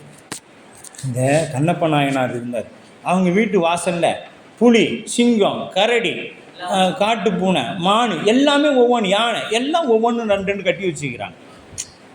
காட்டில் தெரிய வேண்டியதான் எதுக்கு இவங்க வீட்டுக்கு முன்னாடி கட்டி வச்சுக்கிறாங்க அப்படின்னு பார்த்தீங்கன்னா, நாம் வீட்டில் நாய் வச்சுருக்கிறோம்ல, எதுக்கு? தேடம் வந்தால் பிடிக்கிறதுக்கு. அதை பார்த்தாச்சு, டே உனக்கு இறைவன் வந்து இந்த உடம்பை கொடுத்து நல்ல வீட்டை கொடுத்து அனுபவிக்கிற இந்த போன போக உலகத்தையும் கொடுத்து வச்சுருக்கிறான்டா, அந்த நாய் மாதிரி கொஞ்சம் நன்றி உள்ளதாவாச்சு இருடா அப்படின்னு தெரியறதுக்காகத்தான் நாயை வீட்டுக்கு முன்னாடி வளர்த்தோம். ஏன்னா மாணிக்க வாசகர் 69 இடங்களில் திருவாசகத்தில் சொல்கிறார் நாய் அப்படின்னு. அந்த நாய் மாதிரி கொஞ்சம் ஏதாவது நன்றி உள்ளதாக இருடா, எனக்கு நான் உன்னை எவ்வளோ சிரமப்பட்டு இங்கே கொண்டு வந்து போட்டுக்கிறேன், அப்பயாவது நினைக்கிறியான்னு நினைக்க மாட்டேங்கிறிய அப்படின்ட்டு தான். அது ஒரு நாய்க்கு அவ்வளோ உண்டு. நாய்க்கும் பசுவுக்கும் 1,00,000 கன்றுக்குட்டியில் போய் ஒரு தாய் பசுக்கிட்ட இருந்து அதோட கன்றுக்குட்டி விட்டியால் அதுக்கு தானாக கண்டுபிடிச்சிடும். நாய் அப்படி தான். எவ்வளோ ஒரு ஊர் நிறையா இருக்கட்டும், அது நடுவில் கொண்டு போய் அவனோட எஜமான அவனுக்கு சோறு போட்டவனை கொண்டு போய் நடுவில் வெட்டினா இந்த நாய் கரெக்டாக அவன்கிட்ட போய் நிற்கும், வேறு யார்ட்டையும் போகாது, அவன்கிட்ட போய் நான் சரியாக நிற்கும். அதுதான் நாயோட தன்மை. அது மாதிரி நாம் என்ன பண்ணணும், நம்மளை கொண்டு வந்து போட்டது யார், நமக்கு சோறு போட்டு வளர்த்தது யார், தாயும் தந்தையுமாக இருந்தது யார், சிவம். அதை போய் பிடிக்கணும். அதை விட்டுட்டு நம்ம ஊரில் இருக்கிறவங்கெல்லாம் முடிச்சுக்கிட்டு இருக்கிறோம், எனக்கு நீ தான் ஆகுக, எனக்கு நீ தான் ஆகுக அப்படின்னு. ஆனால் சிவபெருமானை போய் பிடிக்கணும். அப்படி ஓமை. இப்போ இதை பார்த்தீங்கன்னா என்ன பண்ணுறாங்க, குரு என்பவன் மலமாசு நிற்க தூய அறிவாகிய சுத்தான்மா ஆவான், நான் என்னும் தற்போதம் சிறிதும் இல்லாதவர். யார்? குருநாதராக வரக்கூடியவர். நான் எனும் தற்போதம் சிறிதும் இல்லாதவர், என் செயல் எதுவும் இல்லை, எல்லாம் அவன் செயலே, என் செயலாவது யாதொன்றும் இல்லை, இனி தெய்வமே நின் செயலே என்றெண்ணி உணரப் பெற்றேன், இந்த ஊனெடுத்த பின் செய்த தீவினை யாதும் ஒன்றும் இல்லை, பிறப்பதற்கு முன் செய்த தீவினையோ இங்கனே வந்து முண்டதுவே என்பது பட்டினத்தடிகளுடைய வாக்கு. அப்போ தன்னை இழந்து நிற்பான். அத்தகைய சுத்த ஆன்மாவிடத்தில் முதல்வன் தயிரில் நெய் போல விளங்கி நின்று. இப்போ நம்மகிட்ட சாமி எப்படி இருக்கிறாரு? பாலில் நெய் போல இருக்கிறார். ஆமாம், விறகில் தீயன இருக்கிறார். ஆனால் குருநாதனிடத்தில் எப்படி இருப்பாராம்? தயிரில் நெய் போல இருப்பார். சும்மா அப்படி கடைஞ்ச சும்மா 2 திருப்பினா போதும், வெண்ணெய் திரண்டு மேலே வந்துடும், வெண்ணெய் திரண்டு மேலே வந்துடும். நாம் காய்ச்சி பெறப்போட்டு கெடாமல் இருந்தால் அப்புறம் தயிராகி அப்புறம்தான் நம்ம பக்குவத்துக்கு வருவோம். நம்மளுடைய நிலை இது. சரிங்களா? இப்போ சுத்த ஆன்மாவை தன்னுள் அடக்கி சிவம் தானேயாய் விளங்கி நிற்றலை ஆவேசித்தல் என்று கூறுவர். ஆவேசித்தல்னா என்னங்க? ஆவேசித்து நிற்பார் சிவம். ஞானத்தை உண்ணுதல் சிவம் செயல் ஆதல். ஞானத்தை உண்ணுதல் எப்படின்னா, பேய் பிடித்த ஒருவன் குரு வடிவில் நின்று, பேய் பிடித்த ஒருவன் என்ன பண்ணுவான்? அந்த பேயோட வடிவமாகவே ஆகிடுவான். அந்த பேய்க்கு இங்கிலீஷ் பேசினா இவர் இங்கிலீஷ் பேசுவார், அந்த பேய் சிகரெட் குடிச்சிருந்ததுன்னா இவரும் சிகரெட் கேட்பார், எனக்கு வாங்கிட்டு வா அப்படின்னு சொல்லுவார். ஏன்னா நல்ல பையனாக இருந்து ஏன்டா இப்படிலாம் பண்ணுற, டேய் நான் உனக்கு பையனடா, என்ன டேன்னு சொல்கிற நீ அப்படிம்பா. சொந்த அப்பா டேனா, நீ என்ன டேன்னு சொல்கிற நீ, நான் உனக்கு டேவா, என் வயசு என்ன தெரியுமா அப்படிங்கும் அந்த பேய். இதெல்லாம் நடந்துருக்கு, கண் கூட அடின்னு பார்த்துருக்கு. இப்போலாம் அந்த மாதிரி நடக்கிறது இல்லை. என் கம்பெனிக்கிட்ட இது மாதிரிலாம் ஓட்டுவாங்க, பேய் ஓட்டுவாங்க. அது எல்லாம் பேசும், இங்கிலீஷ் பேப்பர்லாம் படிக்குது. ஆமாங்க. ஏம்மா பேய் இருக்கிறத நம்பலையா? ஏமா நம்ம சாமியே பேய் கூட்டங்களோட தானே இருக்கிறாரு, அப்புறம் என்ன பேய் இருக்குதே. நாங்கள் எங்கள் காலத்தில் அடியேன்னு பார்த்துருக்கிறேன், அது நிறைய, அது ஒருத்தர் உடம்புலேயே 2-3 பேய்லாம் இருக்கும். இந்த பேய் போனோன்னு அடுத்த பேய் வேலை செய்யும். ஆமாம், இந்த ஒரு பேய் போனோன்னு அடுத்தது அந்த இன்னொரு பேய் வந்து ஹிந்தியெலாம் பேசும். நீ எங்கடா இருந்து வந்த? நான் அகமதாபாத்துலேருந்தே இவங்களோட தான் இருக்கிறேன், இங்கே தான் இருக்கிறேன், அகமதாபாத்தில். இங்கே எதுக்குடா வந்தேன் அப்படின்னு சொல்லி அதை கேட்டு அதுக்கு என்னென்ன தேவையோ அதெல்லாம் கொடுத்து நீ கிளம்பு அப்படின்னு சொல்லி அடுவான். அடுத்து இன்னொரு பேய் அதிலேருந்து வரும். இப்படி அந்த ஒன்றுக்குள்ளேயே இத்தனை பேய்கள் இருக்கும். இங்கே ஒரு உயிருக்குள்ளே ஒரு சிவம் தானே வருது. அப்போ எப்படி அந்த பேய் வந்து அதோடைய நிலையை பேசுகிறதோ அதுபோல் சிவம் குருநாதரை அதிர்ஷ்டித்து நின்று, அந்த குருநாதருடைய வடிவமாக நின்று பேசும். இப்போ இது எப்படிங்க சாத்தியம்னா, இதெல்லாம் நம்ம பார்த்துருக்கோம், கண்கூட பார்த்துருக்குறோம். பேய் ஆவேசித்து நின்றுலாம் நாம் கண்கூட பார்த்துருக்குறோம். இப்போ பார்த்தீங்களா இல்லையான்னு தெரியல, அடியன் காலம் வரைக்கும் அடியன் பார்த்துருக்கேன். ஏன்னா குரலே மாறும், ஆணாக இருப்பான், பெண் குரலில் பேசுவான், பெண் குரலில் பேசுவான். இதெல்லாம் உண்மை. அதர்வன வேதத்தில் இது இருக்குது, அதர்வன வேதத்தில் இது இருக்குது. அடியன்லாம் நேர்லேயே பார்த்துருக்கேன். இந்த மாதிரி பேசுகிறது அதெல்லாம் பண்ணுற சடங்குகளெல்லாம் அடியன் பார்த்துருக்கேன்.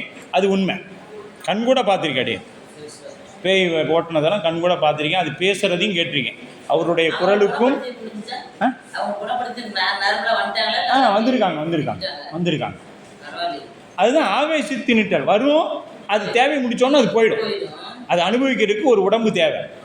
எது? அதோட ஆசைகளை அனுபவிக்க. அந்த பேயாக இறந்து போனவங்க ஒரு குறிப்பிட்ட ஆசையை அனுபவிக்கிறதுக்கு ஒரு உடம்பு தேவை. அந்த உடம்புக்குள்ளே பூந்து அந்த ஆசைகளை நிறைவேற்றிட்டு போயிடுவாங்க. இப்போ நீங்கள் திரைப்படங்கள்லாம் பார்ப்பீங்க, ஒருத்தனை கொலை செய்ய வேண்டியிருந்தால் ஒருத்தன் உடம்புக்குள்ளே பூந்து அவனை கொண்டுட்டு போயிடும். இவன் நாங்கள் கொண்டு போய் கோர்ட்டு நிறுத்தான், நான் கொல்லவே இல்லைம்பா. அதுபோல இந்த சிவம் குருநாதரை அதிர்ப்பித்து நின்று நமக்கு உபதேசம் செய்யும். இப்போ நமக்கு உபதேசம் செஞ்சது யாரு? சிவபெருமான் தான் நேரடியாக வந்து உபதேசம் செய்திருக்கிறார். ஆமாம், நம்பினருக்கு நடராசன், நம்பாதவருக்கு யமராசன்.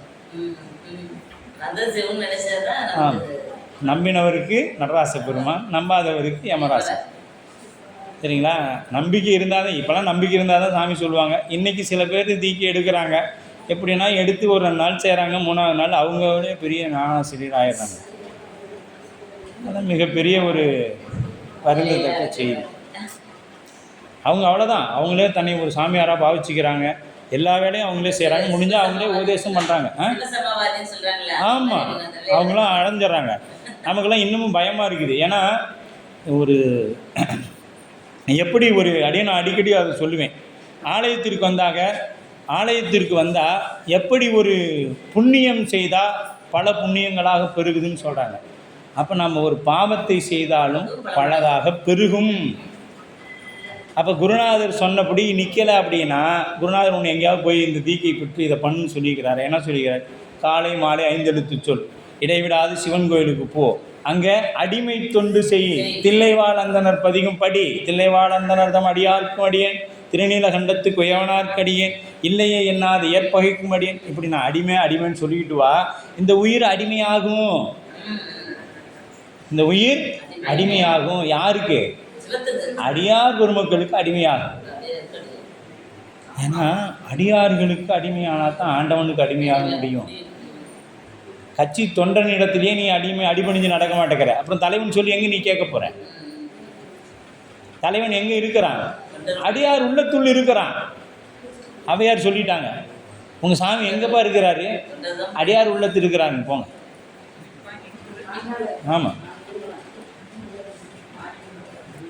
அடியார் உள்ளத்தில் இருக்கிறாங்க.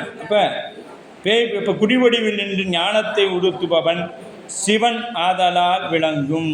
அப்படியானால் ஒரு கேள்வி, அப்போனா எனக்கு ஒரு கேள்வி வந்துடுச்சு. என்னன்னா, அவன் அந்நியம் இன்றி சைதான்ய சொரூபியாக நிற்றலான்.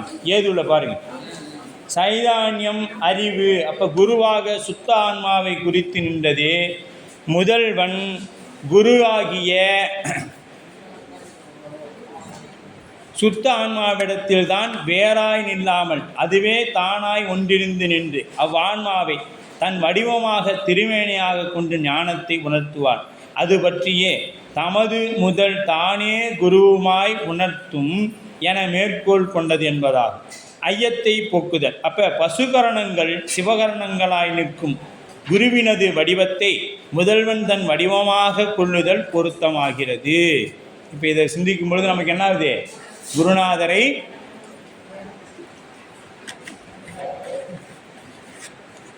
முதல்வன் தன் வடிவமாக கொள்ளுதல் பொருத்தமாயிற்று அப்படின்ட்டாங்க. அப்போ ஞானகுரு நம்மில் வேறானவர்.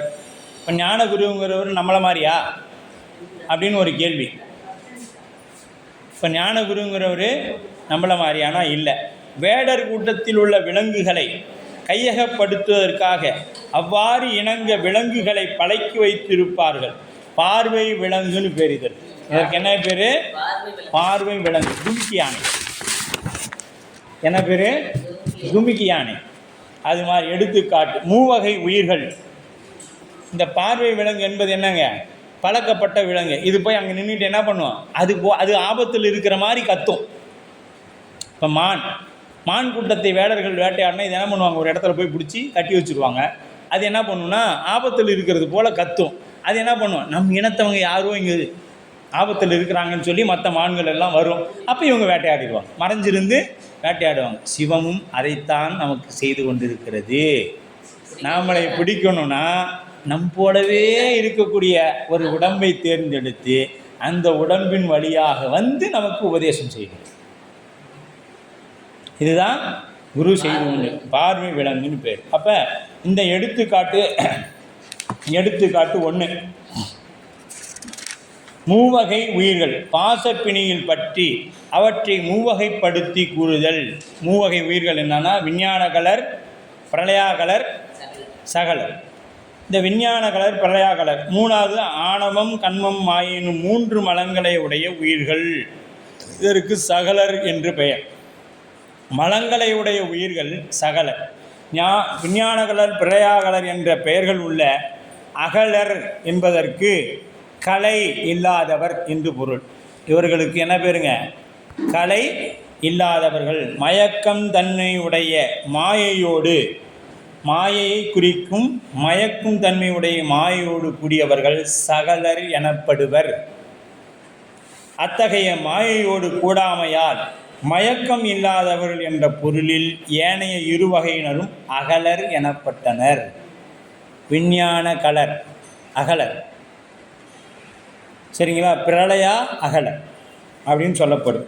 அத்தகைய மாயோடு கூடாமையா இவருக்கு சகலர், பிரயாகலர், விஞ்ஞான கலர் வாழும் உலகம் வேறு வேறாய் உள்ளது. இவங்க 3 பேர் வாழ்கிற உலகம் எப்படிப்பட்டதுங்க? வேறு வேறானதாக உள்ளது.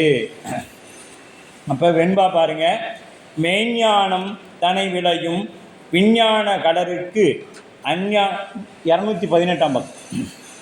மெய்ஞானம் தனை விளையும் விஞ்ஞான கலருக்கு அஞ்ஞானம் அச்சகலருக்கு அக்குருவாய் மெய்ஞானம் பின் உணர்த்தும் அன்றி பிரளயா கலருக்கு முன் உணர்த்தும் தான் குருவாய் முன். அப்படின்னா விஞ்ஞான கலருக்கு முதல்வன் உயிருக்கு உயிராய் உள் நின்று ஞானத்தை உணர்த்துவான்.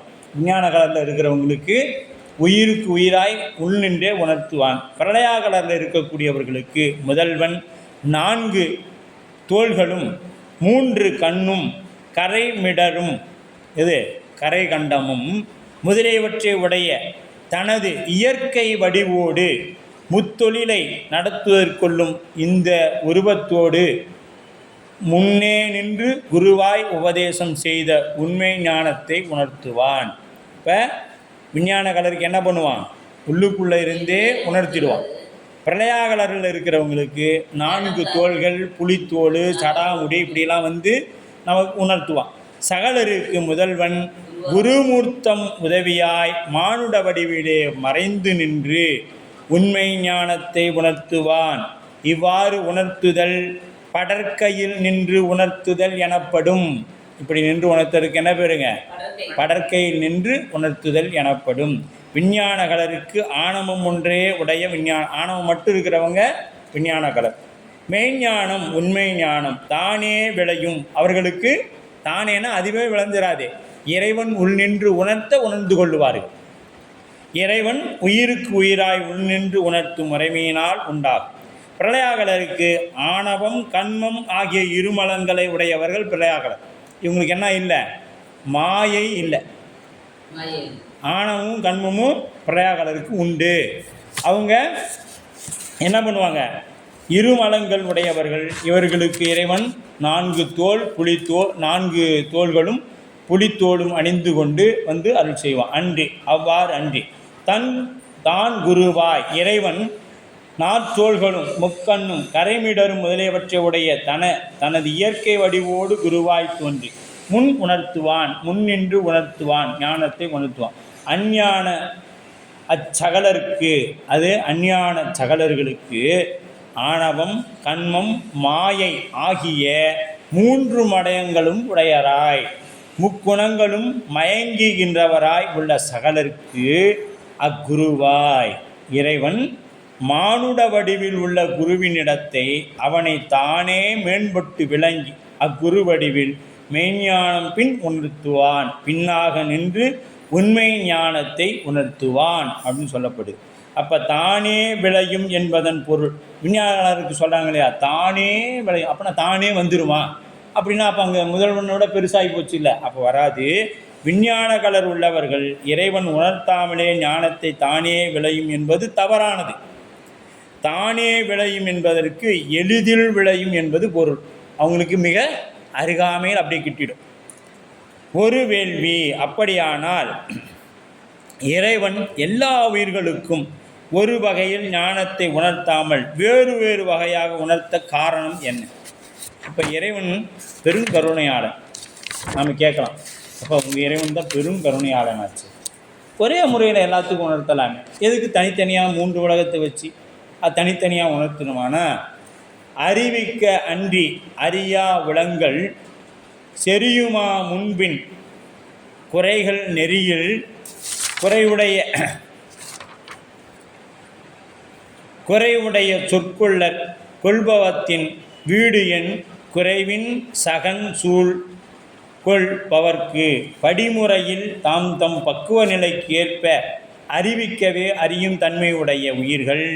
எனவே எல்லா உயிருக்கும் ஒரே முறையில் அறிவித்தால் அறிய வல்லன அல்ல என்பது விளங்கும். இப்போ இந்த உயிர்களுக்கு எல்லாம் ஒரே முறையில் அறிவிக்கலாமான்னா அறிவித்தா அந்த உயிர் என்ன பண்ணாது? அறிந்து கொள்ளாது. ஒவ்வொரு உயிருக்கும் ஒவ்வொரு பக்குவம் இருக்கும். இப்போ ஒருத்தருக்கு பார்த்தீங்கன்னா குருநாதர் எடுத்த உடனே சிவாய நம சொல்லுவாங்க. சரி, எதுக்கு? சமய தீக்கைக்கே சிவாய நம சொல்லிடுவாங்க. சில பேருக்கு சிவபூசை எடுக்கும் பொழுது தான் சிவாய நம சொல்லுவாங்க. அப்போ படிமுறையில் தான் பக்குவ நிலைக்கேற்ப அறிவிக்கவே. அப்போ உளங்கள் அப்படின்னா உயிர்கள் நெறியில் தமக்கு உரிய படிமுறையில் அறிவிக்க அன்றி அறியா, அறிவிக்க அறியுமே அன்றி உயிர்கள் ஒரு முறையிலேயே அறிவித்தால் அறிய மாட்டா. ஒரே முறையில் அறிஞ்சிக்குமானா அறியாது. குறைவில் சகன் அப்படின்னா குறைவில்லாத குருவினது சூழ் உபதேசத்தை, சூழ்னா உபதேசம், கொள்வாருக்கு இன்றியமையாது வேண்டி நிற்போராகிய பிரளயாகலருக்கும் சகலருக்கும் குறைகள் உபதேச மொழியாகிய இன்றியமையாத பொருள். யாருக்கு? அதாவது விஞ்ஞான கடலில் இருக்கிறவங்களுக்கு உபதேசம் தேவையில்லை. ஆனால் பிரளயா கடல்லையும் சகலர்லையும் இருக்கிறவங்களுக்கு என்ன தேவை? கட்டாயம் உபதேசம் தேவை. முன்பின் செரியும் அப்படின்னா முறையே முன்னிலையிலும் பின்னிலையிலும் கிடைக்கும். குறைவுடைய சொல் கொள்ளார் குருவினது உபதேசத்தை வேண்டாத விஞ்ஞான கடலுக்கு கொள்பவத்தின் அப்படின்னா இறைவன் அவரிடத்தில் கொள்கின்ற இருப்பு மாத்திரத்தால் வீடு பெற்றை தரும் உண்மை ஞானம் உண்டாகும் என்று அறிவாயாக. உள்ளங்கள் நெறியில் அறிவிக்க அன்றி அறியா. உள்ளங்கள்னா உயிர் நெறியின் அறிவிக்க. குறைவில் சகன் சூழ் கொள்வார்க்கு குறைகள் முன்பின் செரியும். குறைவுடைய சொற்கொள்ளார் கொள்பவத்தின் வீடு என் குறைவின்றி. குறை அப்படின்னா இன்றியமையாத பொருள். இங்கு அப்படின்னா ஞானாசிரியது உபதேச மொழியை குறித்து சகன் உலகில் தோன்றி நிற்கும் உருவுடைய கடவுள் குருமூர்த்தியை இவ்வாறு குறிப்பிட்டார். தனக்கென்று யாதொரு வடிவமும் இல்லாதவனாகிய இறைவன் உயிர்களுக்கு ஞானத்தை உணர்த்தி உய்விக்க வேண்டுமென்று பெருங்கருணையாலே குருவடிவம் வருவான் என்பதை கூறுவது அடுத்து வருவதாகிய 3வது எடுத்துக்காட்டாகும். இப்போ அடுத்து வரக்கூடிய 3வது எடுத்துக்காட்டு எப்படி அவர் குருவடிவம் தாங்கி வருகின்றார் என்பதை குறிப்பிடுது. அப்போ இல்லா முளைப்பாடும் கண்ணீரும் எந்திலைவாள் நல்லாய் உளவாமல் நீர் நிழல் போல் இல்லா அருவாகி நின்றானே யார் அறிவார் தானே உருவாகி தோன்றினே உற்று. அப்போ ஞானத்தால் நலம் பெற்ற மாணாக்கனே, எது? ஞானத்தால் நலம் பெற்ற மாணாக்கனே. இது வரைக்கும் நீ கேட்டில, இதனால் நீ நலம் பெற்ற மாணாக்கன், நல்ல மாணவன், பரவாயில்ல. இவ்வளோ நேரம் நான் சொன்னதெல்லாம் உட்காந்து கேட்டில, இதை நான் சொல்லலைங்க, மெய்கண்டதேவனாய நான் சொல்கிறேன். இப்படியா? ஒரு தாய் தன் குழந்தை இடத்தில் கொண்ட அன்பு முளைப்பாடும் கண்ணீருமாய் வெளிப்படுதலை காணலாம். ஒரு தாய் தன் அருவாகிய அன்பின் உருவம் அவை வெளிப்படுகின்றது. இப்போ அன்புக்கு ஒரு வடிவம் அப்படின்னு சொன்னோம்னா அது பாலாகவும் கண்ணீராகவும் வெளிப்படுகிறது. அப்படி அதுபோல நீரில் வாழும் மீன் முதலிய உயிரினங்கள் நிழல் புலப்படாமல் அந்நீரில் மறைந்திருத்தல் போல ஆன்மாக்களிடத்தில் சிறிதும் புலப்படாமல் மறைந்தே நிற்கின்ற ஆன்மாக்களின் மேல் வைத்த கருணையினால் குருவடிவாய் தோன்றுகின்றான். அவ்வாறு தோன்றினானாயின் அவன் யார் அறிய வல்லார். அப்படி அவன் தோன்றிலனாயின் அவனை யாரால் அறிந்து கொள்ள முடியும்? யாராலையும் அறிந்து கொள்ள முடியாது. அப்போ நல்லாய் அப்படின்னா நன்னெறியை அடைந்த மாணவனே, நல்லாய் ஏந்திழைப்பால் ஒரு பெண்ணிடத்தில் முளைப்பாலும் கண்ணீரும் பாலும் கண்ணீரும் என்னும் இவை இரண்டும். எப்போ பால் கொடுக்கும்? அந்த குழந்தை எப்போ அழுதோ அப்போ பால் கொடுக்கும். எப்போ வருத்தம் விட்டு கண்ணீர் விடும்? அந்த நோய் குழந்தைய விட்டா கண்ணீர் விடும். இது என்னத்தினால? ஏன் அழுது? அம்மா ஏன் அழ வேண்டிய அவசியம் என்ன இருக்குது? அது அந்த குழந்தையின் மீது வைத்த அன்பு. அப்போ அன்புக்கு ஒரு வடிவம் உண்டா? உண்டு. கண்ணப்ப நாயனார் அவருடைய வடிவு சாமியின் மீது வைத்த அன்பு. அது எப்படி காமிச்சார்? அப்படியே தயிர் கடைந்தார் போல அந்த பசு அந்த பசு இன்ற கன்றை விட்டுட்டு போனால் எப்படி வருமோ அது போல் போய் வந்தார். இதெல்லாம் நாம் புராணத்தில் படித்தோம். அப்போ முளைப்பாலும் கண்ணீர் இல்லா உளவாம் அவள் தன் மகனை காணுதற்கு முன் வெளிப்படாதவாய் பின் கண்டபொழுது அவை வெளிப்பட்டு தோன்றினவா. அதுபோல நீர் நிழல் போல் அப்படின்னா நீரில் இயங்கும் உயிரின் நிழல் புலப்பட்டு தோன்றாது போல். இப்போ நீரில் மீன் இருக்குது, அது லைட் அடித்தா மட்டும் அதோட இது எங்கே போகுது? நிழல் அதுக்குள்ளேயே தான் அடங்கி நிற்குது, நீருக்குள்ளேயே தான் அடங்கி நிற்குது. இல்லா அருவாகி நின்றானே உயிருக்கு பக்குவம் வராத பொழுது உயிருக்கு உயிராய் உள்ளே தோன்றாது நின்ற இறைவன் பக்குவம் வந்த பொழுது குருவடிவாக வெளியே பட்டு தோன்றுவான். அவ்வாறு உயிர்களிடத்தில் தோன்றாது அருவமாய் நிற்கின்ற இறைவன் தானே உருவாகி உற்று தோன்றதனால் அவன் குருவடிவில் வந்து தோன்றாவிடில் யார் அறிவார் அப்படிங்கிறார். யார் அறிவார்? அறிய வல்லார், யாராலையும் அறிய முடியாது அப்படின்னு சொல்கிறாரு. அப்போ 2 வகை ஓமைகள், தாய் அன்பு பின் பால் கண்ணீராகவும் நீரின் நிழல் போலவும் இருக்கின்றதாக சொல்லப்படுகிறது. அடுத்தது 3வது கூறு தேநீர் இடைவேளைக்கு பிறகு.